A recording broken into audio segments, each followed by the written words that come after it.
Death of the Family Attention Span Test. This is the entire Batman Death of the Family storyline from start to finish in 18 minutes. A story where the Joker terrorizes the entire Bat family in the most sinister ways you could think of.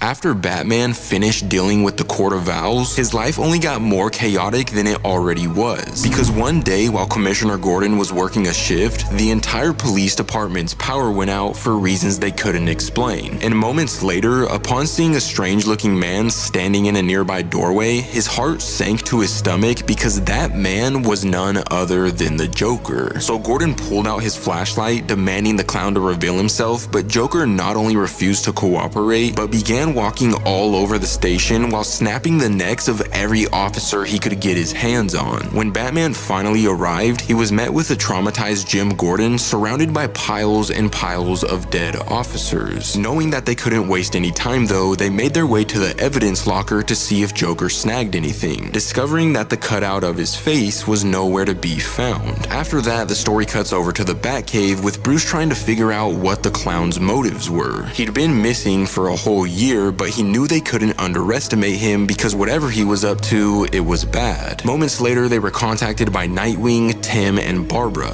asking if the rumors about Joker being back were really true. So Bruce confirmed that they were true, only to be interrupted moments later by the Joker forcing a man to dress and act like him before killing him on a live TV broadcast. Later on, inside of a government facility, Commissioner Gordon put the entire police department on high alert, ordering the vast majority of them to watch over Gotham's mayor because the Joker stated he'd be dead by midnight. He'd then take the elevator to scan other parts of the building, only to be met by Batman gathering data on the mayor's blood to make sure it didn't have any Joker toxin. But he'd quickly realized something was wrong, so him and Gordon ran back to the mayor's office as fast as they could, discovering that instead of the mayor being poisoned, every single one of the officers watching him was poisoned. Upon taking a sample of the toxin, Bruce discovered it contained aspirin, chlorine, and ethane, which spelled out ACE if you only used the first letter in each word. So Bruce made his way back to where everything started, Ace Chemical, finding someone wearing Joker's notorious Red Hood suit. But he knew the person wearing the suit wasn't the Joker himself, so he began charging their way in an effort to take them down,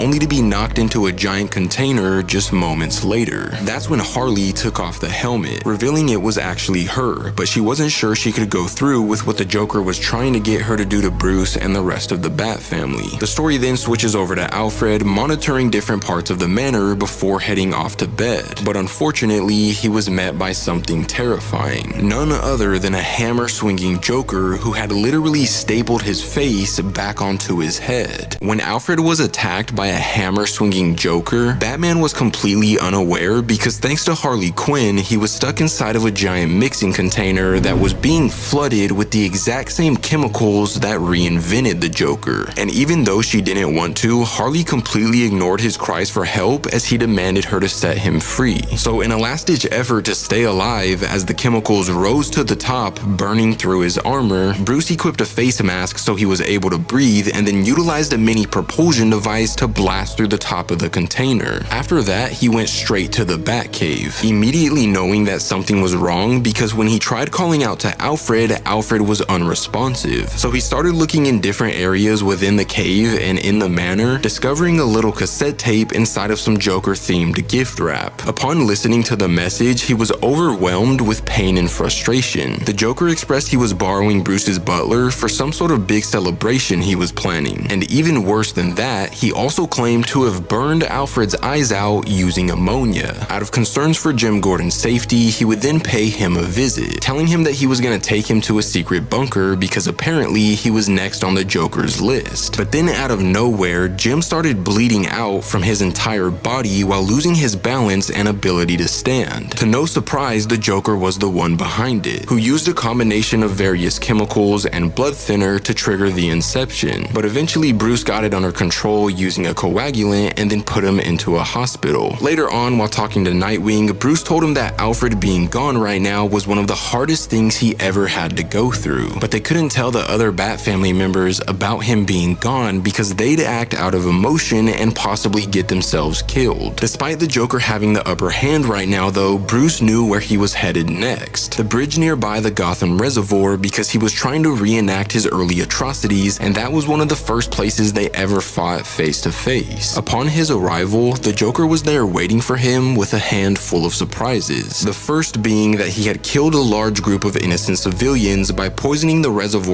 water and then throwing them inside, which resulted in Bruce attempting to bring him down, but unfortunately ended with him being unable to move because the Joker set up some sort of rope trap. After that, the Joker revealed his next surprises, claiming to know the secret identities of every single member in the Bat family and that soon enough they'd all be dead. But the kicker was that he wasn't gonna be the one who killed them. Instead, they were gonna meet their fate at the very hands of Batman himself. After the Joker confined Batman to a rope trap, he claimed knowing the secret identities of every single member in the Bat family, stating that he was going to force Bruce to kill them somehow during some sort of celebration. However, before being able to elaborate, he was interrupted by Harvey Bullock and the GCPD, demanding him not to move a muscle while also shining a spotlight on him from a helicopter. But unintimidated and confident as ever, the Joker simply called his men who were hiding in some nearby trees, giving them the green light to start firing off their missiles. As the bridge erupted with explosions and flames, Bruce grew so angry and desperate to end the chaos that he literally ripped straight through his confines, dove through a massive wall of flames, and then battered Joker onto the floor by clobbering the right side of his face with a fist. After that, while lifting him up in the air, he demanded to know where he was keeping Alfred, but it wouldn't result in any progress because while refusing to give him any information, Joker managed to stick him with some of his toxin, which not only made Bruce start losing consciousness, but also allowed the Joker to administer such a powerful kick that he went flying into the reservoir. Upon waking up in his bedroom later though, Bruce realized he was saved by the Bat family, who would tell him that he could finally be at peace because they were able to put the Joker away for good. But not even wanting to think about the Joker, Bruce asked them if they ever found Alfred and if he was doing okay, only to be greeted by the Joker himself, who had strapped Alfred's face onto his head. And as if things couldn't get any worse than they already were, Joker would quickly try ending his life by striking him down with an axe. At that point, Bruce realized he was having a nightmare. The Bat family did save him from drowning in the reservoir, but at the same time, they were all kind of angry, asking him if the Joker really knew their secret identities and confused as to why he didn't tell them that Alfred was missing. So Bruce exclaimed that he was afraid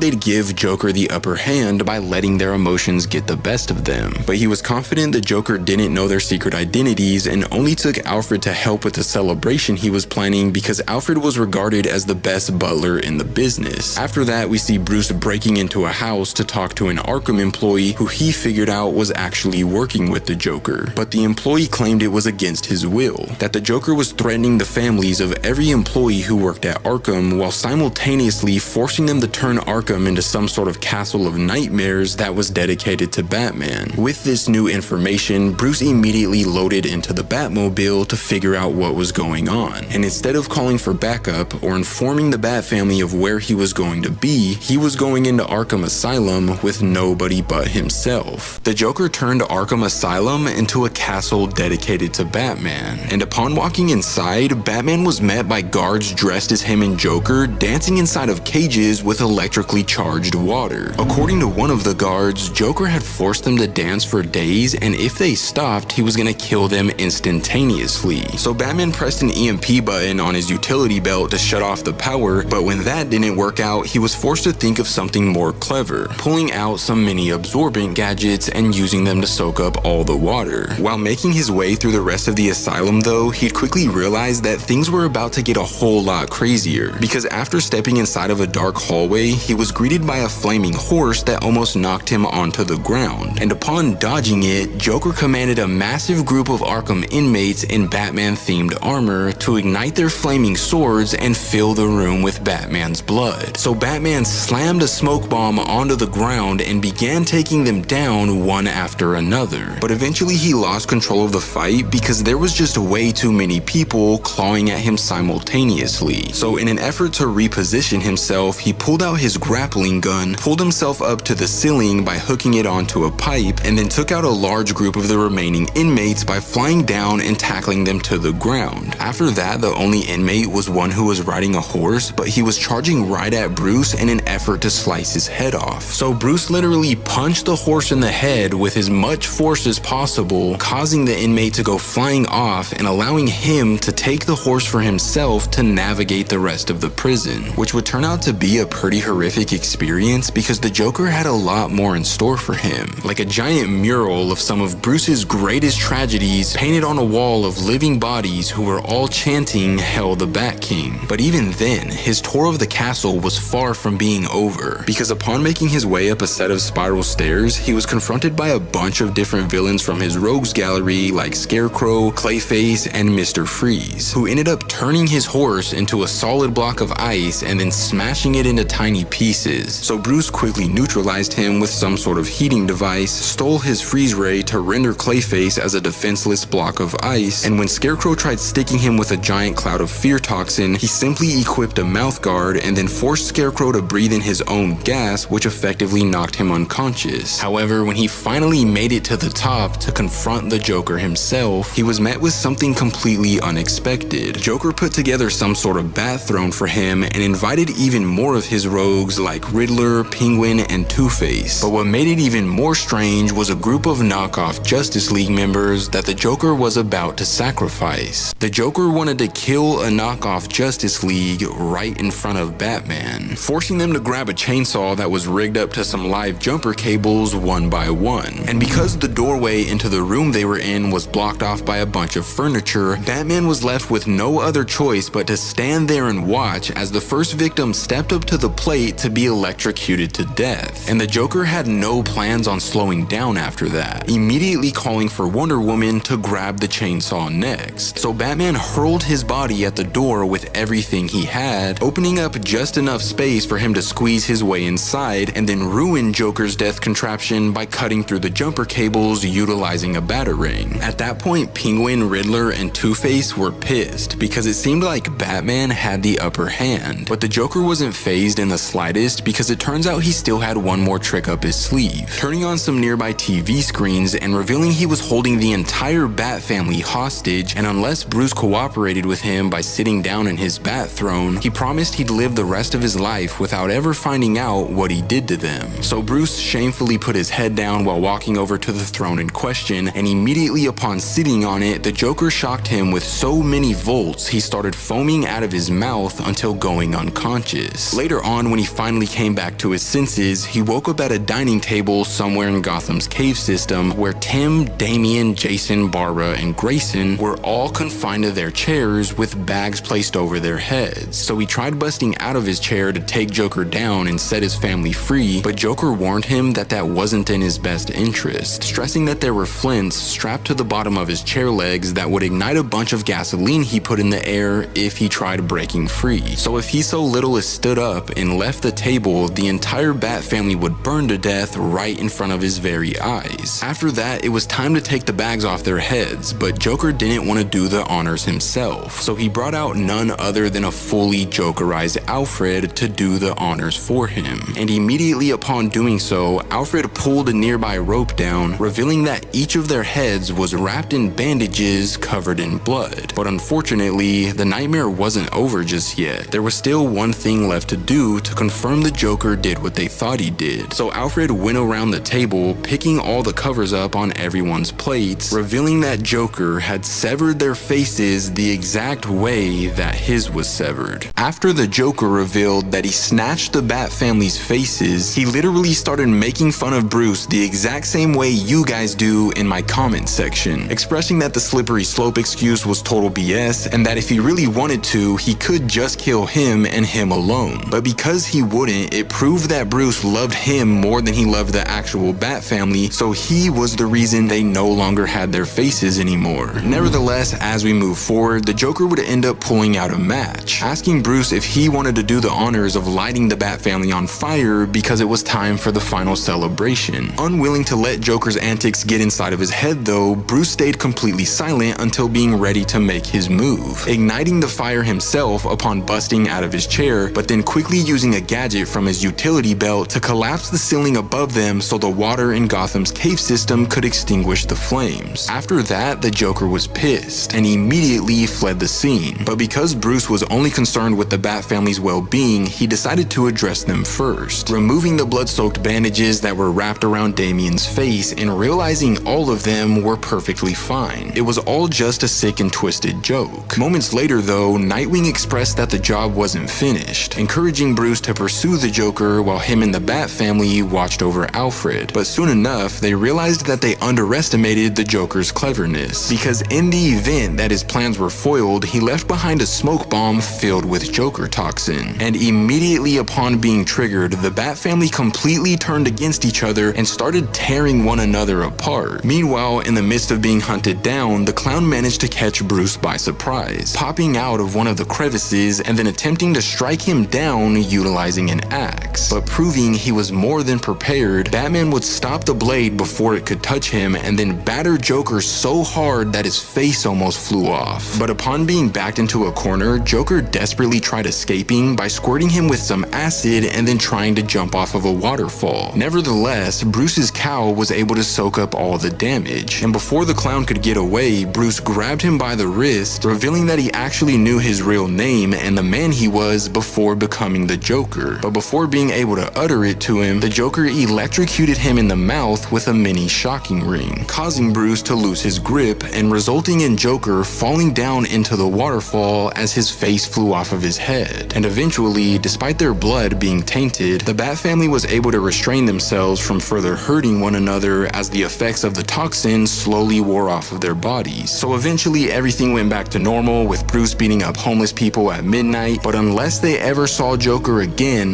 they'd never know whether he was dead or alive. And sadly, that's where Death of the Family comes to an end, but if you want more stories like this in the future, let me know in the comments down below.